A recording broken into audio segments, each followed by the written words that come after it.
Hey, what's going on everybody, and welcome back to another Fallout 4 mod review. And today we're doing a bit of a special video. The Nexus has been pretty dry lately, so I wanted to go and take a look at some older mods, specifically some underrated mods. Today's video, we're talking about a very special submachine gun that I think fits very well into Fallout. I think it's super lore friendly, and often when I see people make lists of their favorite lore friendly SMGs or retro weapons, I never see this one come up very often, and so I figured I'd make a video dedicated to it because I think this one deserves a lot more attention, and I think it's really good. And that mod is the Vintage Submachine Gun by Devious Methods. Now, this is actually a weapon based on the Rising M50 and M55, using a lot of parts from both of those weapons available at the weapons workbench, so you can kind of teeter the line between the two. And it's a very cool weapon. The Rising M50 actually was a real weapon made in the US in the 40s, and believe it or not, was a cheap alternative to the Thompson.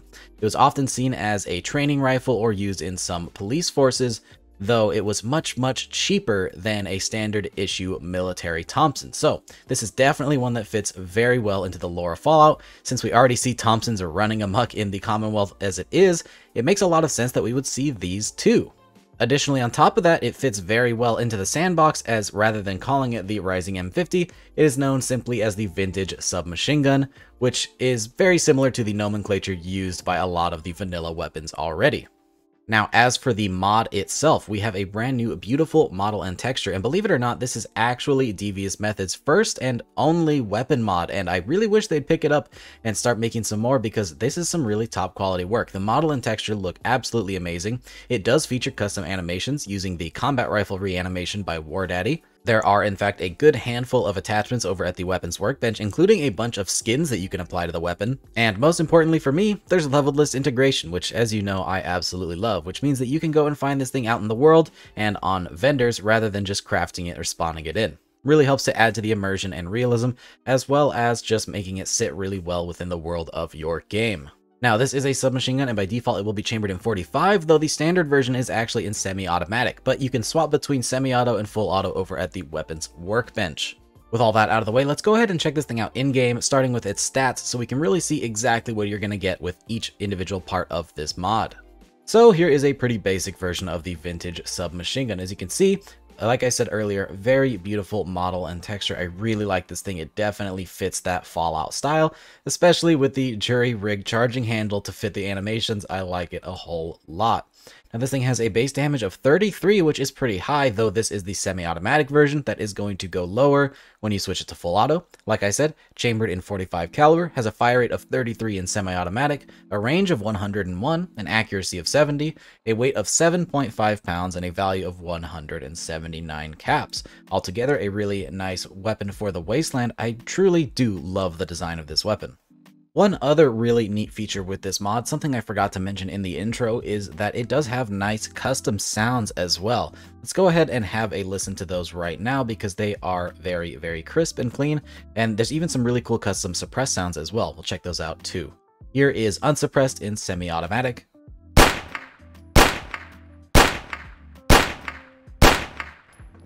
And then that custom reload animation as well. I really like the firing sounds of this thing. Here is suppressed. I like these ones even more.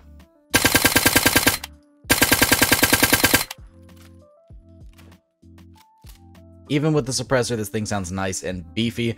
Truly some really nice sound work by the author.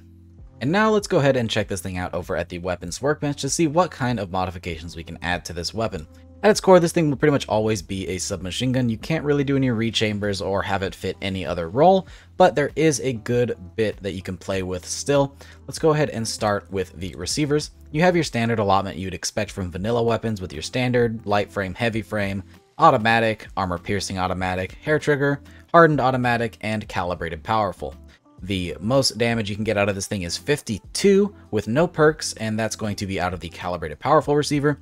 The most damage you can get in full auto is going to be 27 with the hardened automatic receiver.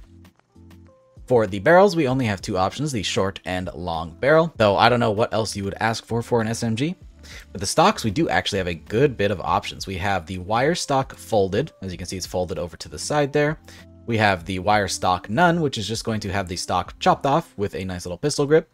We have the full stock, and then we have a handful of painted versions of the full stock with the atomic paint job, which looks really nice, the giraffe, the stripes, the underground, which looks like a Raiders version of this SMG, the zebra, and floral. And then we have the actual wire stock unfolded like it's supposed to be. Pretty neat.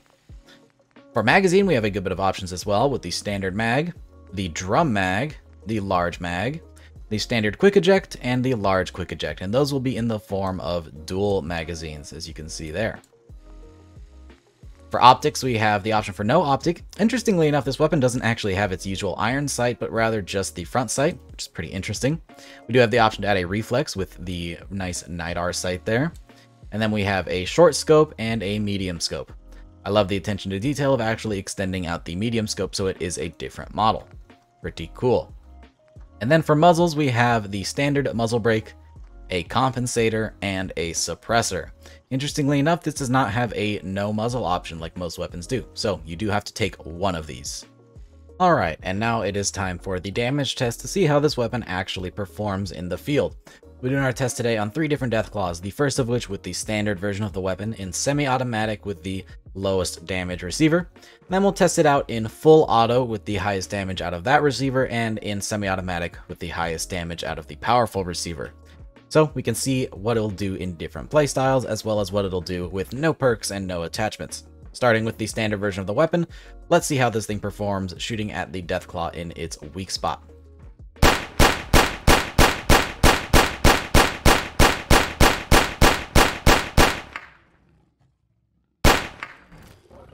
And in exactly 1 magazine with 20 bullets, we put down that deathclaw. Not too shabby.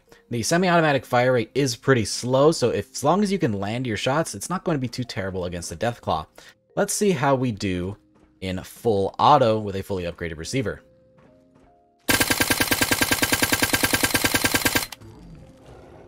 And there you go, with only 2 shots left in a 30-round magazine. It definitely did take more bullets than the last one, but we put him down quicker. So if you have surplus 45s, then maybe full auto is the option for you.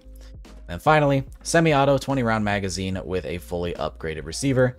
Let's see what this thing can do.